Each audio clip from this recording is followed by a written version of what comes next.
Nagsagawa ng isang solemn at makahulugang seremonya ang Western Command o WESCOM at ang Armed Forces of the Philippines sa ginanap na sabayang flag raising ceremony kahapon, ika-30 ng Marso taong kasalukuyan na ginanap sa Camp Ricarte, lungsod ng Puerto Princesa City. Bahagi ng programa ang candlelighting tribute bilang pag-alala sa mga biktima ng karahasan, kabilang ang insidente ng spy tagging at mga pagpaslang na iniugnay sa mga grupong tinutukoy bilang communist terrorist group.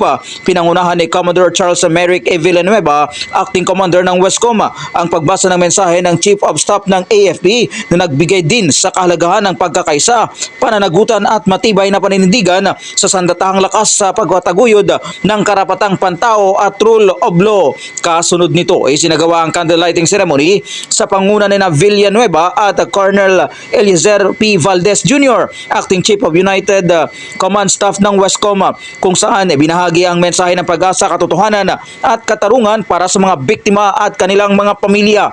Nagkaroon din ng sandaling katahimikan ng mga dumalo bilang pag-aalay ng panalangin para sa mga nasawi at pakikiramay sa kanilang mga naulila.